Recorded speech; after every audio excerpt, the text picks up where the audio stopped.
Salut à tous. Bon, on se retrouve sur la 125 WRE parce qu'on va faire une grosse révision de fourche. On va changer les spies, l'huile, parce qu'à mon avis c'est l'huile d'origine. À tous les coups, la fourche n'a jamais été démontée.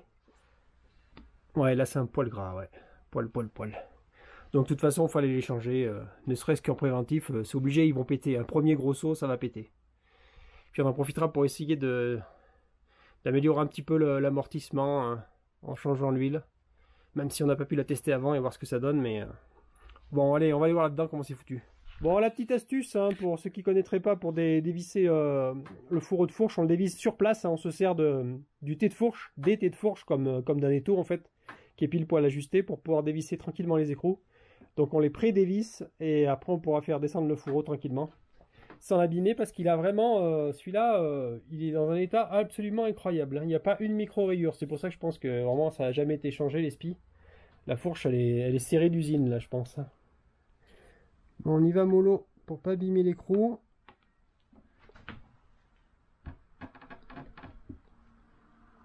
Putain, c'est bien serré, hein. Là, si tu te sers pas du thé de fourche pour le tenir, eh ben t'es malin.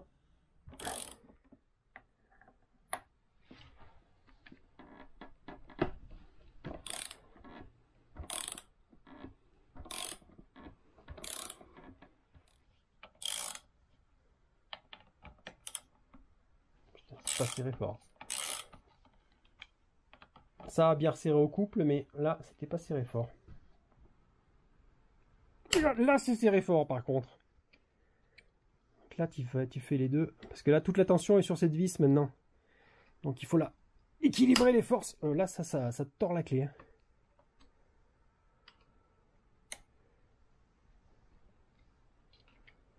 Voilà, et là, on tient bien le fourreau pour pas qu'il descende.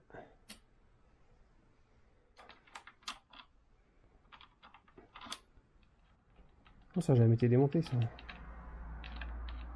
Donc là, ce qu'on fait, on utilise ce genre de truc en plastique pour venir écarter un peu.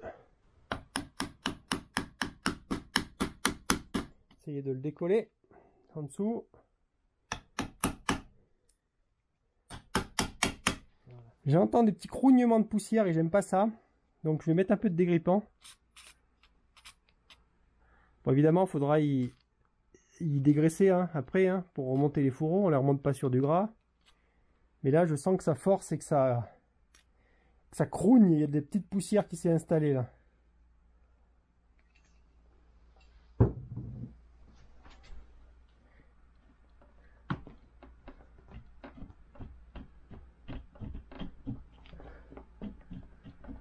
Ça y est bien.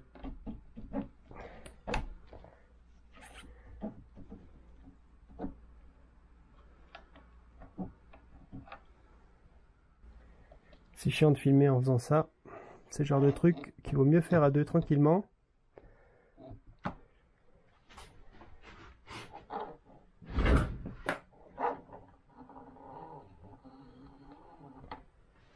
Parce que je déteste marquer les fourreaux. Ils sont très beaux ceux-là. Ils ont survécu jusqu'à maintenant.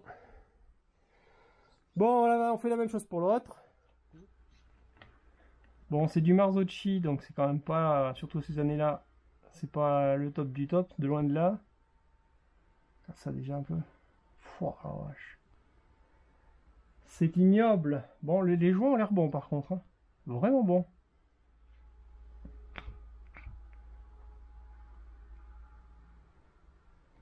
Là, on a deux demi-lunes. Hop.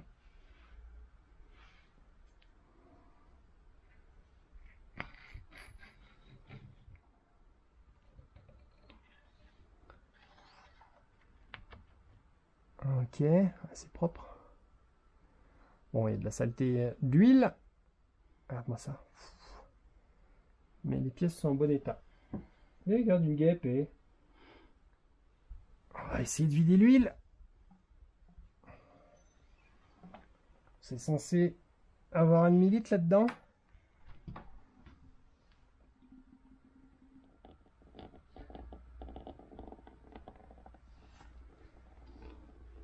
Des vilains dépôts. Bon, les bagues anti-friction sont en super bon état. Enfin, j'en vois déjà deux là. Là, il n'y avait pas un demi-litre. Hein. Non. Là, il n'y est pas le demi-litre. Hein. Loin de là, même. C'est quand même bien noir. Hein. Ouais, fallait le faire, il n'y a pas de souci. On a le plongeur, il est serti. Donc le plongeur est serti, il est pas fait pour être démonté, clairement. Et on a le ressort qui est derrière.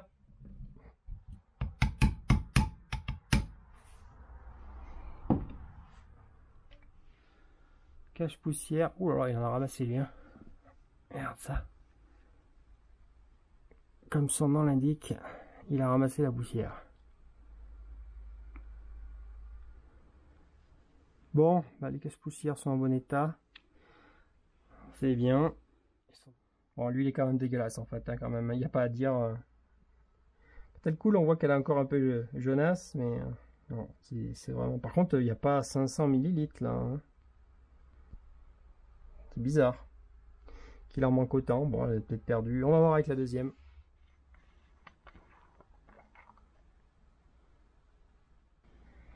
Nos 2 demi-lunes.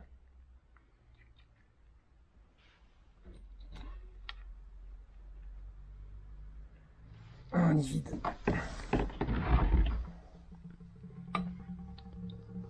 Elle est un peu plus jaune celle-ci.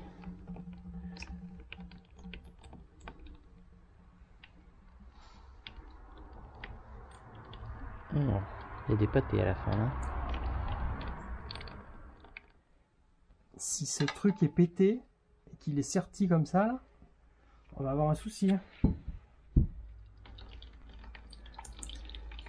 C'est pas les deux mêmes plongeurs, dis donc. C'est bizarre, c'est pas censé être différent. Ça dépend, t'as des fourches qui fonctionnent comme ça, mais je pensais pas que Marzocchi à cette époque-là faisait ça. Hein. Ah ouais. On en a une qui a un ressort, et l'autre qui en a pas. Celle-là, elle est plus en absorption. Et du coup, dans un appel de saut, ça fait pas un truc un peu déséquilibré? Ça travaille un petit peu en léger cisaillement, mais ça se fait, puisque l'axe est quand même assez solide. Mais c'est vrai que moi, j'aime pas trop ces trucs-là, ça a tendance à travailler un peu en cisaillement comme ça. Mais alors là, je suis surpris. Hein. Enfin, c'était à 95 la bécane là 96 Non, 95, je crois bien. Ils avaient monté ça comme ça. Marzocchi. Ouais, donc celui-là, il se charge vraiment de l'absorption. Il vient taper dans l'huile. Et l'autre se charge du retour. Ouais, ben alors là, je suis vraiment étonné qu'à cette époque-là, ils aient fait ça.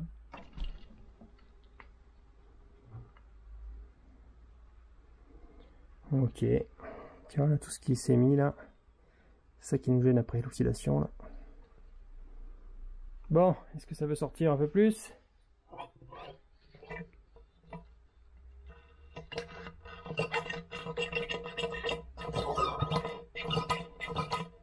Bon, ok. Et puis maintenant, on va le nettoyer. On va commencer par y envoyer un peu de vieille essence. Du coup, on va nettoyer, laisser tremper la fourche, la remettre vraiment nickel. Faut qu'il n'y ait plus aucune poussière ni quoi que ce soit. Bon, on nettoie dans un premier temps à l'essence jusqu'à ce que ça devienne propre. Là, il nous en reste encore à faire, mais on voit qu'il y a quand même pas mal de résidus au fond. Et on n'oublie surtout pas de passer un petit coup là de ce qu'on a de plus fin. Là, c'est du 5000. On passe du 5000 ici pour enlever tous les petits accros, même si la fourche est en super état. Il y a toujours des petits accros, surtout ici là. Ça prend des petits cailloux et ça abîme les lèvres des joints spi. Donc on y passe ce petit coup là, c'est du 5000 pour être vraiment sûr qu'il n'y ait plus rien qui accroche à l'ongle ni au doigt. Là il y en avait un peu, hein, ça se voyait pas, mais il y avait des petites marques. Donc là ça vient abîmer les lèvres des joints spi, après ça se met à fuir. Ça faut pas hésiter à le faire. Avec du grain ultra fin, le plus fin possible. Sinon on fait l'effet inverse, on fait des rayures, on va générer des fuites. Hein. Quand on arrive au dernier traitement, une fois que c'est propre, on y met de l'acétone. Parce que l'acétone capte les molécules d'eau. Comme ça, on va retirer l'eau du circuit, de tout ce qui est retenu dans les plongeurs, dans les interstices, dans les filetages, dans les coins de ressort. On va venir capturer les molécules d'eau et les sortir du système hydraulique. Donc on finit toujours avec de l'acétone. Donc on a fini à l'acétone. Donc là maintenant, il faut travailler super propre. Hein. Plus mettre de poils ou de saleté, évidemment. Donc on laisse bien s'évaporer l'acétone qui va emmener toutes les molécules d'eau avec elle. Bon, bah c'est bon pour celui-là. Donc on a passé notre grain 5000. Donc là on est nickel.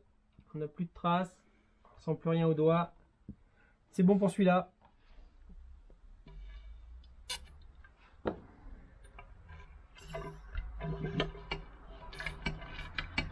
On fait doucement, quand on tape au fond, là on sent qu'on est en métal contre métal, donc là faut pas abîmer le plongeur. Mais il faut faire du mouvement pour décoller la crasse qui s'est mise au fond.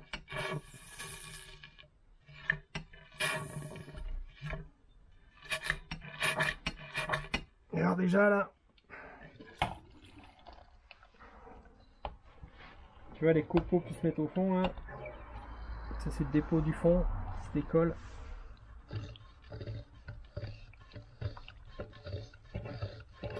Bon, c'est nickel.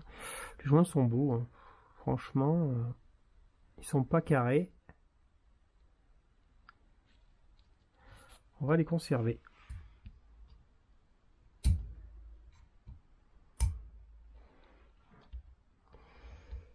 Ah, voilà. Donc on prend pas de risque. L'alu c'est fragile, donc on y met du dégrippant. Tranquillement.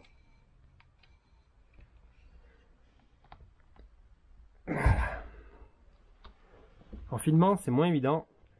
Bon, le dégrippant, ça va être bien quand même. Ok. Bon, ils étaient en super état. Hein. Vraiment. Super état.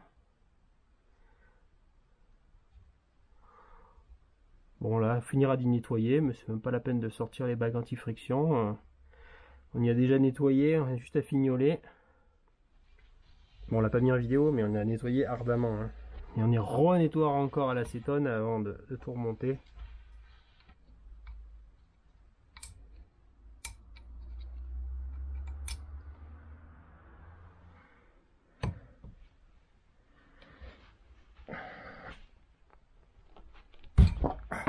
Bon, bah il est venu. On a bien tout nettoyé, tout dégraissé, y compris l'intérieur, fourreau, tube, plongeur, tout. Hein. Donc pour protéger les lèvres des joints spi et de l'anti-poussière aussi, on met un petit peu de cellophane.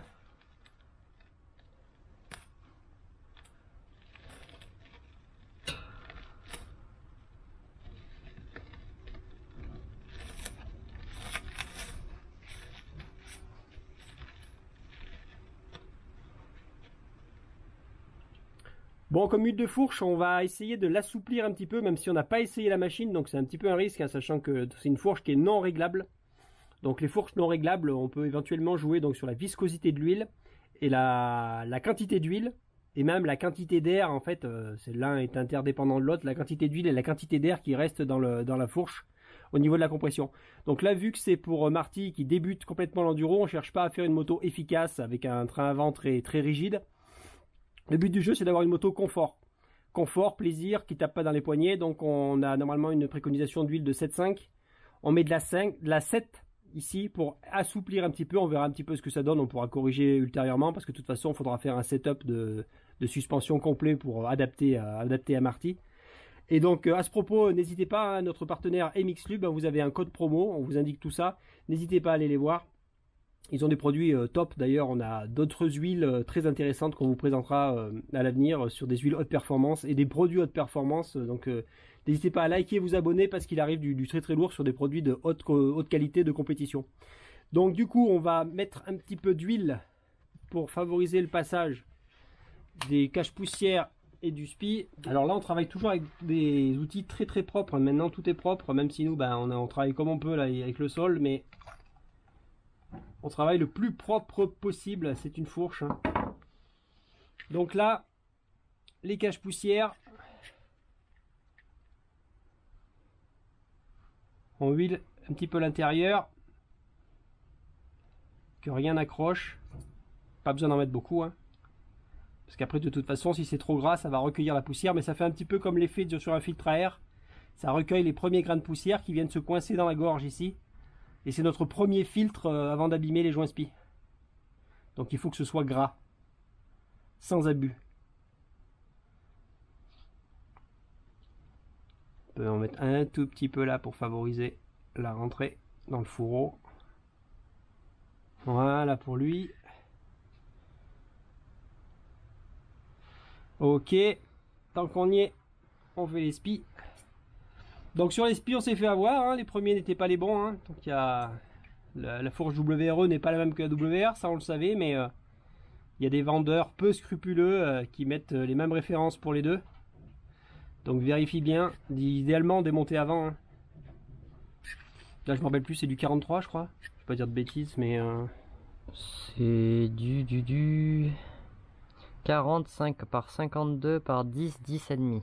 Donc joint à double lèvre, remplis bien le milieu, enfin remplis léger, hein. C'est juste que ce soit gras. Là pareil, on en met un petit peu sur l'extérieur pour favoriser le remontage.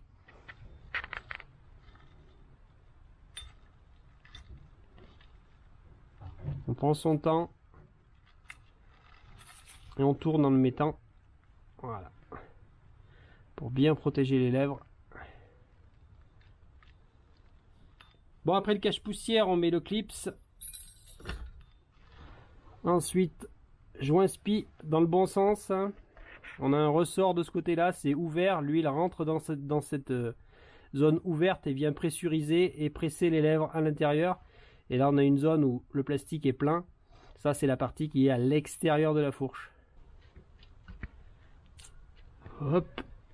Bon, maintenant, on n'a plus besoin du cellophane, hein. On le retire. On est tranquille. Donc là on huile bien la première bague anti-friction. Voilà, elle est sèche, tout a été dégraissé. Donc la deuxième, elle prendra l'huile à la descente. On mettra bien sur le côté, sur les parois pour qu'elle descende. Et là on la huile bien, qu'elle ne souffre pas dès le départ, surtout qu'elles sont vraiment en état neuf, hein. Ensuite on a notre rondelle. Vérifie qu'elle est parfaitement propre.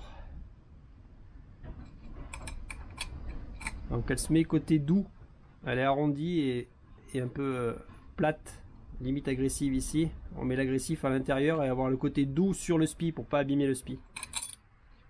Voilà, ça c'est prêt. Bon, après on a un jeu de matrice censé faire toutes les tailles de fourche pour pas être embêté. Et jackpot, alors je sais pas s'il faut blâmer BGS ou Husqvarna, mais le diamètre 40 n'existe pas dans tout ça. Donc on va essayer de voir ce qu'on peut faire avec du 39. Mais dégoûté quoi. C'est vrai que la WRE a vraiment des particularités agaçantes.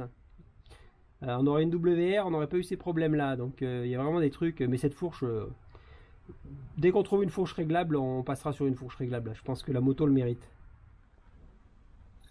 Là on y va tout doucement pour pas abîmer la bague anti-friction.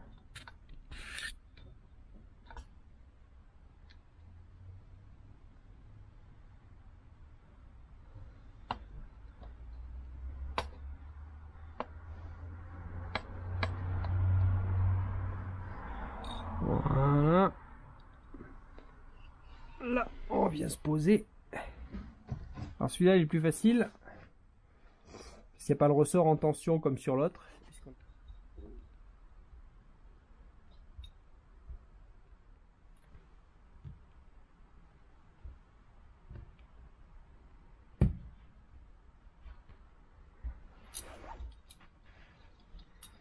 Bon, on va travailler à l'ancienne. On va couper le joint spi d'occasion et on va s'en servir de matrice pour taper.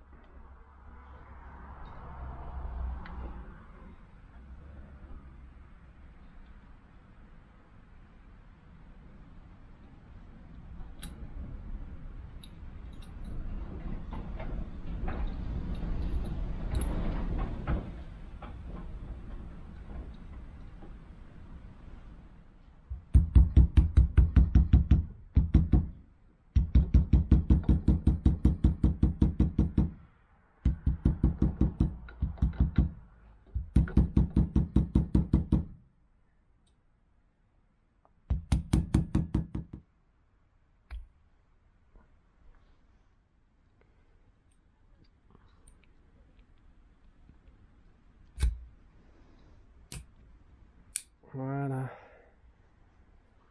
Donc là on a le clip qui est remonté, il est bien dans sa gorge, on est tranquille. Maintenant on peut remettre le cache-poussière. Voilà. Bon alors là maintenant on va vous montrer une deuxième technique, tant qu'à faire. Parce que ici on a... Alors ça peut se faire sur tous les montages, mais c'est pas forcément toujours recommandé. Mais ici, on a un petit chanfrein. En fait c'est serti ici. Donc ici il n'y a aucune abrasion sur le joint. C'est poli, c'est parfait. Donc en fait ici on peut monter ça sur le spi déjà monté dans le fourreau. Le tube plongeur, celui-ci est complètement doux. Donc là, on va vous montrer la deuxième technique qui peut aider quand on galère, justement, comme on a fait sur l'autre. Mais généralement, c'est l'autre technique qui est la meilleure. Mais celle-ci, là, elle se fait très bien quand on a des tubes sertis comme ici. Donc là, dans ce cas-là, du coup, on va monter le spi directement dans le fourreau.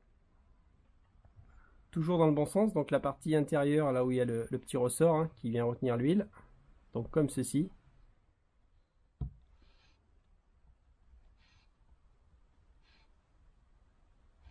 Voilà, on se prépositionne du mieux qu'on peut.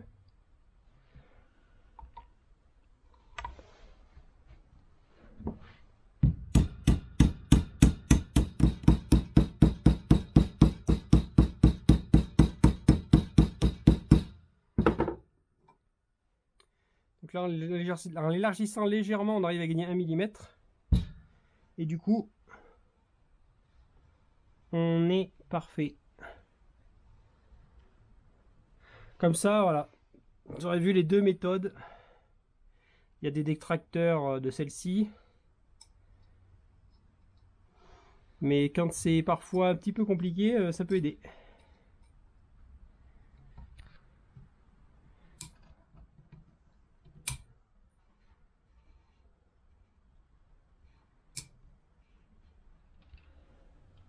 Et là, on y va en douceur. Donc là, je répète, hein, il n'y a pas de cellophane parce que c'est déjà bien arrondi et doux. On y a passé même un petit coup de paille de fer, mais c'est parfaitement doux. C'est pour ça qu'on fait ça.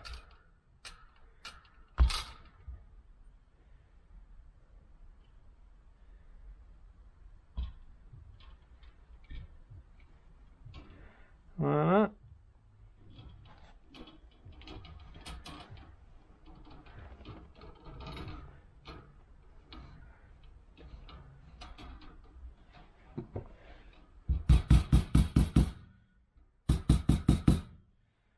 Et voilà. C'est tout beau. C'est reparti pour 25 ans. Bon, d'après les préconisations constructeurs, c'est 500 ml par tube. Alors, on va préparer une dose de 500. Sachant qu'on a 1 litre. Je suis pas bien en face, mais... Hop. Il faut que ce soit précis, impeccable. Et on y va.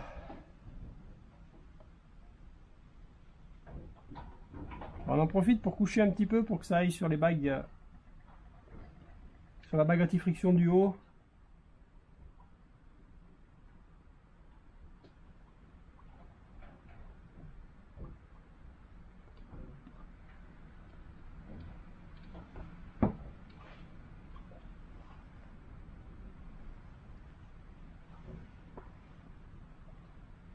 Tu me dis, toi qui vois en haut, moi je vois pas. Hein.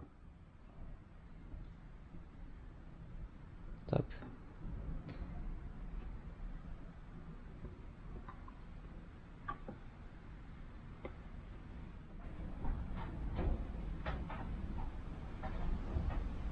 Bon, on y va jusqu'à la dernière goutte. Hein.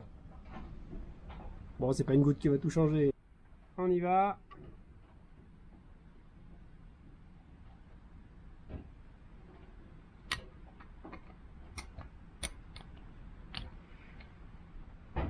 Et demi-lune.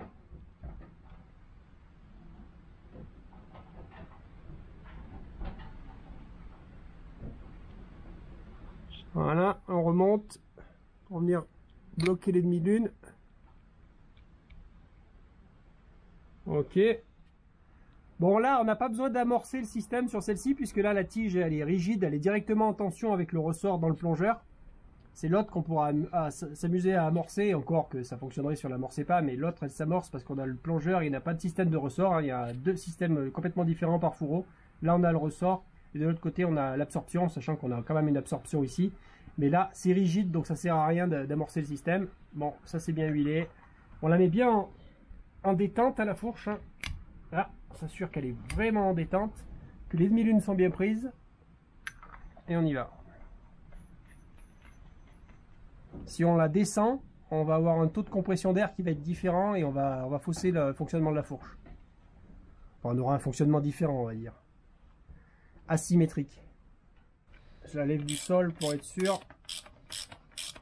qu'elle ne soit pas en compression d'air. Voilà. Donc là, c'est étanche. On finira de le serrer sur le T. Sur le T de fourche, ça nous servira d'étau. Voilà.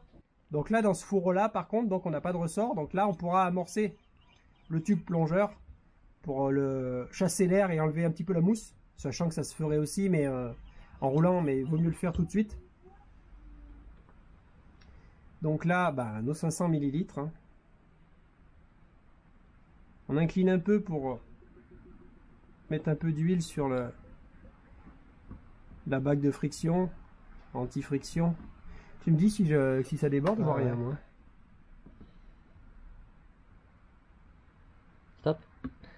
Ok. Ça descend, c'est beau. C'est en train de descendre.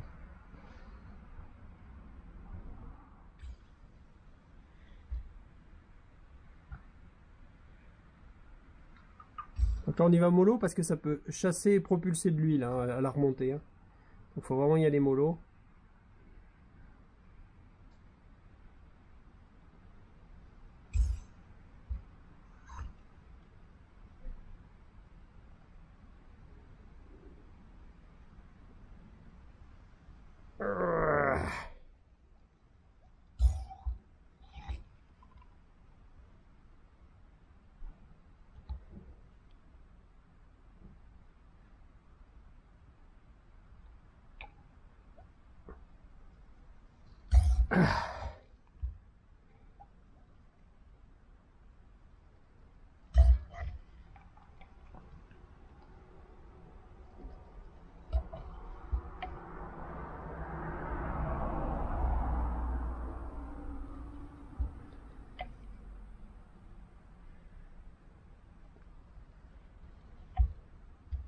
Je vais pas tout au fond parce que j'arriverai plus à le remonter et à mettre les demi-lunes après. On sent déjà que là maintenant, il n'y a quasiment plus d'air. Le niveau a bien baissé, oui.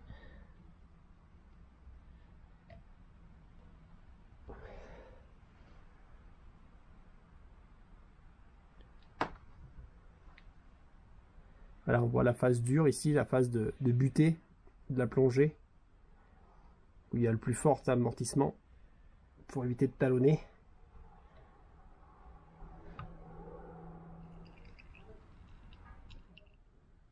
Et c'est bien amorcé. Hop.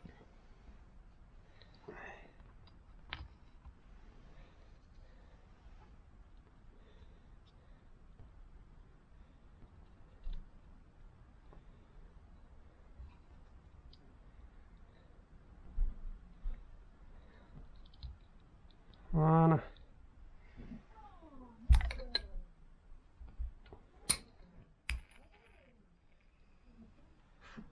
Voilà. Elle est bien en bas. Les demi-lunes sont en place. Pas de saleté, c'est huilé. On remonte ça en s'assurant que c'est pas comprimé.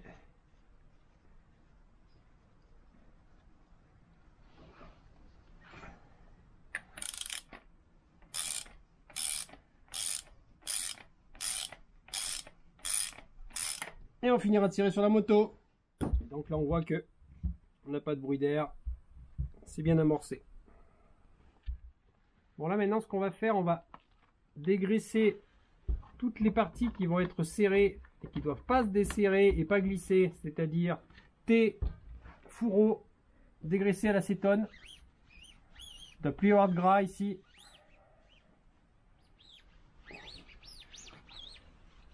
On n'a pas envie que ça se barre.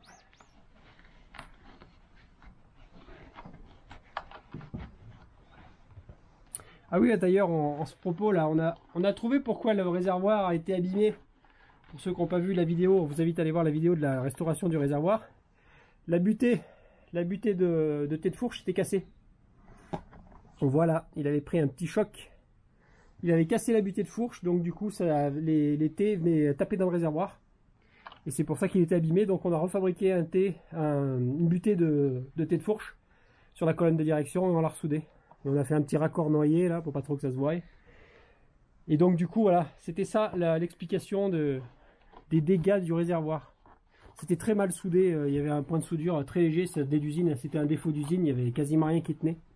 Donc on en a refabriqué un, on en a mis un et maintenant on est tranquille.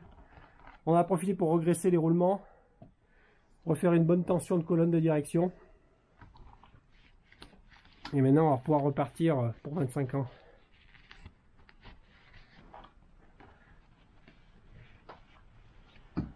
Voilà, là on est sûr maintenant qu'il n'y a plus de gras et plus d'eau.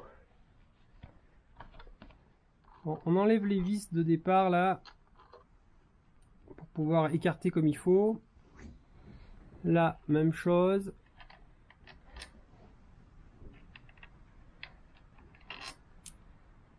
Ces vis, on les a nettoyées et dégraissées déjà, hein, parce qu'on va les graisser sur la partie ici et frein filer ici. Bon, là on vient écarter un petit peu pour être sûr que le fourreau va bien passer. Là pareil.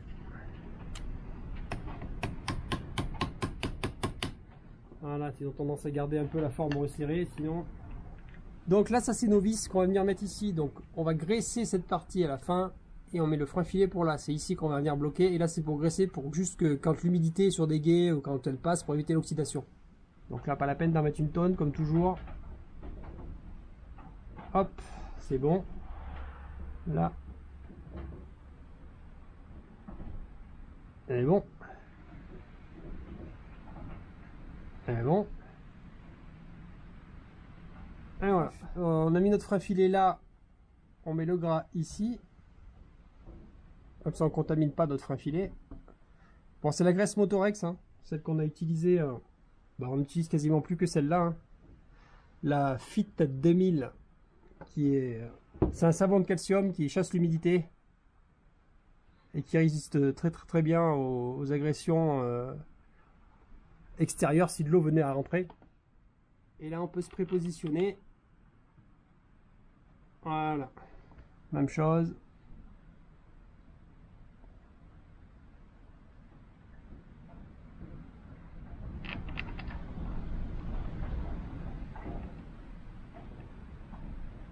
Même chose aussi. Donc là c'est encore plus facile à voir, c'est la partie non filetée qui accueille la graisse.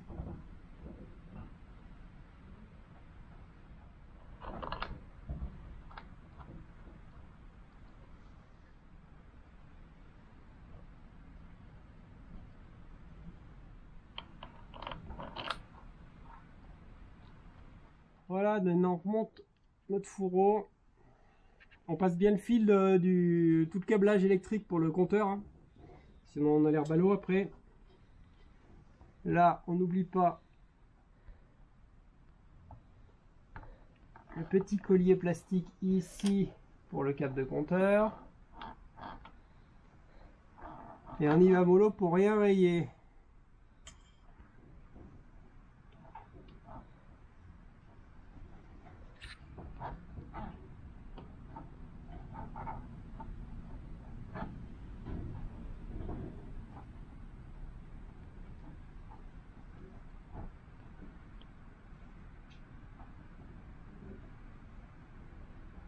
Ça doit être par là. Un tout petit peu encore. Ouais.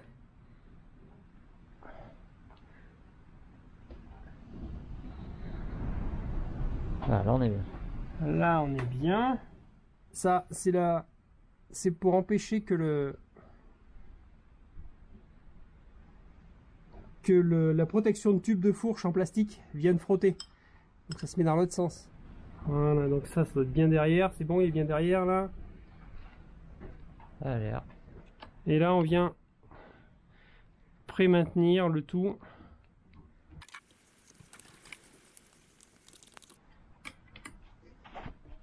La graisse qui ressort, c'est bon signe. Ça étanchéifie. Bon.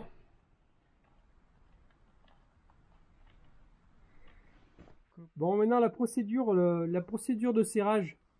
Donc ici on a serré, on a dit combien? On a mis 25, 25, 24.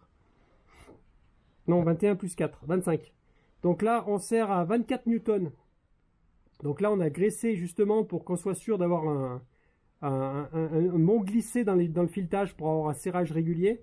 Il faut surtout pas trop serrer ces tubes là, sinon on déforme l'aluminium et après les tubes plongeurs se comportent très très mal, notamment le disque qui est à l'intérieur. Et encore là c'est une fourche ultra simplissime, mais sur des fourches très très complexes, des doubles cartouches, tout ça, c'est catastrophique. Donc là il y a une procédure, enfin c'est ma procédure, ça après vous faites comme vous voulez. Donc là on va serrer ici. Donc on a dit à 24, 25. Attends que je dise pas de conneries, on ne plaisante pas. On est à 25 Nm. Donc on serre à 25.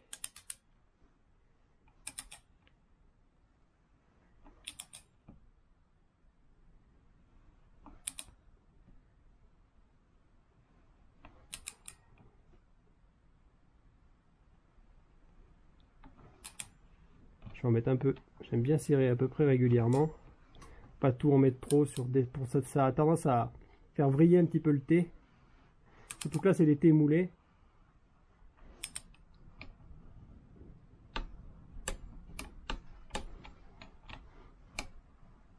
C'est bon, il a fait clic là. Oui.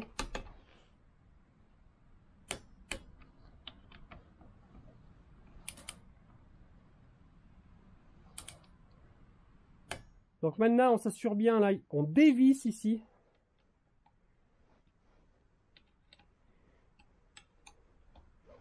On l'avait juste prévissé pour pas que le thé ne maintienne pas la fourche et que le four retombe. Hein. Donc là on dévisse à fond.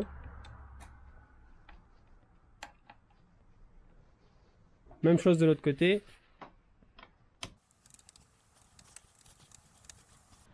Voilà, et donc pourquoi on fait ça? C'est pour pas avoir de contraintes sur le thé supérieur, puisque là on a notre thé à visser maintenant. On a fait notre premier réglage, ça on vous l'a pas montré, le premier réglage de friction. Et maintenant on va visser ici. Et si on avait laissé la tension ici, qu'on avait vissé directement, quand on aurait vissé là, on aurait fait une banane et une faiblesse dans le thé, et avec les vibrations, surtout sur des thés moulés, ils arrivent à se couper en deux. Donc là maintenant on va faire la tension ici. Et après en dernier, on viendra serrer au couple notre thé supérieur. Donc la coupe de serrage manuel, enfin ce qu'on a trouvé en préconisation, c'est 79 Nm. Donc ça paraît beaucoup, sachant qu'on est sur de l'acier avec un écrou alu. Donc ça me paraît beaucoup. Donc là je l'ai réglé à 77 Nm et je vais voir parce que ça me fait, on va voir au ressenti.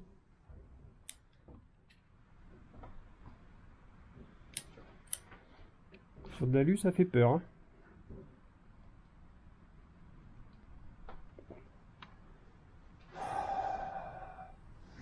Tu vois l'alu? Il n'y a pas grand chose comme matière. Déjà 79, c'est clair que je les mets pas moi. C'est trop. Les 77 me font peur aussi. On va mettre 50 déjà pour commencer.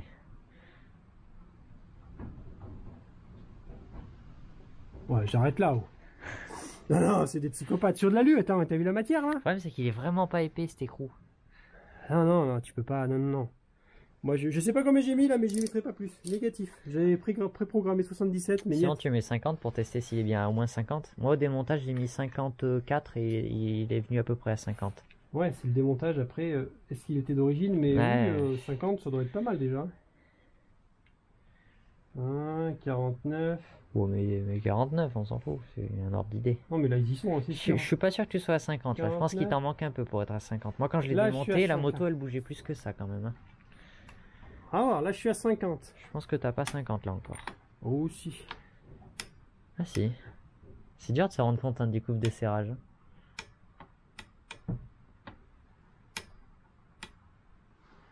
Bon. Ils sont largement les ouais. 50. Wow. Ça fera l'affaire. Hein. Non, non, je m'amuserai pas à plus. Non, non, il n'y a vraiment pas de matière ici là. Là, tu as 2 mm 5 maximum, et après, en plus, c'est chanfreiné. Alu sur acier, non. Négatif. Notre tension est bonne, notre friction est bonne, et maintenant, on va pouvoir serrer au couple le T supérieur, et ensuite, on pourra serrer. Même déjà, on peut commencer à presserrer un tout petit peu plus ça, tiens, t'as ça. pour éviter de le mettre en contrainte. Par contre, tu mets combien de coupes de serrage sur ça? Ça, je crois pas que je l'ai par contre. Oh, ça, je le fais à la main. Là, je le pré-serre, je le finis à ouais. Parce qu'en fait, plus c'est serré ici, plus on a de la contrainte sur le tube. Donc, ça permet de voir déjà. Voilà. Ok, donc ensuite, je le serre à 25.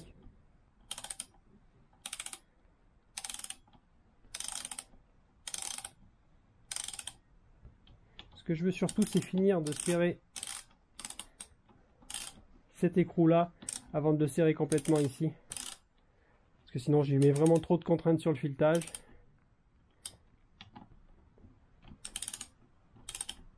Voilà, donc là voilà, je le serre à l'instinct. Je sais même pas si on a le coupe, mais non, je crois pas celui-là. À l'instinct. Voilà, et là maintenant on peut y aller. On équilibre bien.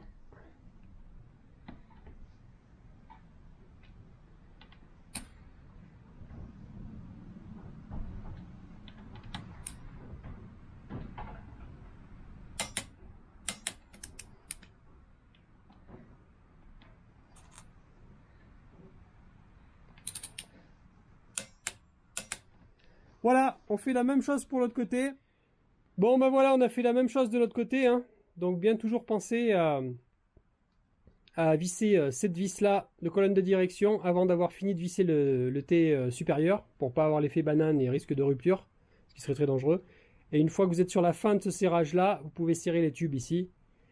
Et après on est tranquille. Donc maintenant il ne nous reste plus qu'à remonter la roue. Par contre la roue, on va vous filer une petite astuce, parce qu'il y a des gens qui montent mal les roues. On vous donnera une petite astuce, et du coup on fera une vidéo séparée, donc ne manquez pas la prochaine vidéo là-dessus. On vous la mettra en barre d'infos dans celle-ci, pour la petite astuce du remontage de roue. Et comme d'habitude, un petit like, un petit partage. N'hésitez pas à rejoindre la famille en cliquant sur le bouton rejoindre sous les vidéos pour avoir des vidéos exclusives. Et rendez-vous à la prochaine. Tchuss!